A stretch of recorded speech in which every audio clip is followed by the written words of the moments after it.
अस्सलाम वालेकुम वरहमतुल्लाहि वबरकातुहू। औज़ु बिल्लाहि मिनश शैतानिर रजीम। बिस्मिल्लाहिर रहमानिर रहीम।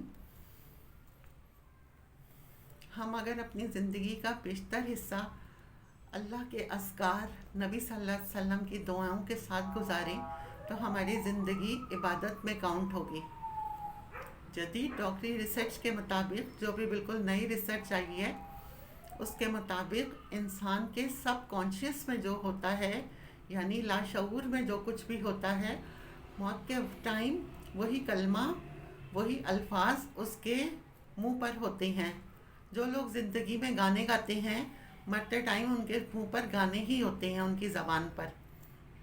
हमें चाहिए हम नबी सल्लल्लाहु अलैहि वसल्लम की सुन्नतों को फॉलो करें, सुबह शाम के अस्कार फॉलो करें, ताकि हम वो जब दुआएं पढ़ेंगी, एक एक लाइन की दुआएं हैं, तो वो हमारी इबादत में आ जाएंगी वो चीज़ें, और रोज़मर्रा के रूटीन के कामों में वो चीज़ें आ जाती हैं, और फिर हमें उसकी आदत बन जाएगी, तो वो हमारी इबादत काउंट होगी।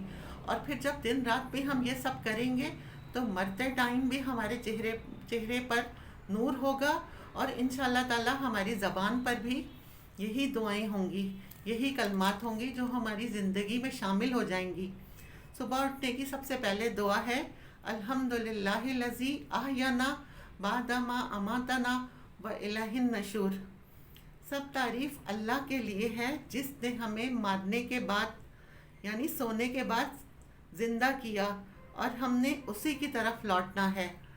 यानी मारने इसलिए कहा इसमें कि नींद को आधी मौत करार दिया है अल्लाह ने, कुरान में है नींद आधी मौत है।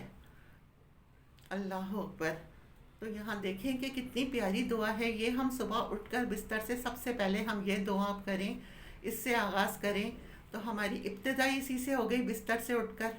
तो इंशाअल्लाह ताला से फॉलो करेंगे। वाखिर दावाना अनिल हम्दुलिल्लाहि रब्बिल आलमीन।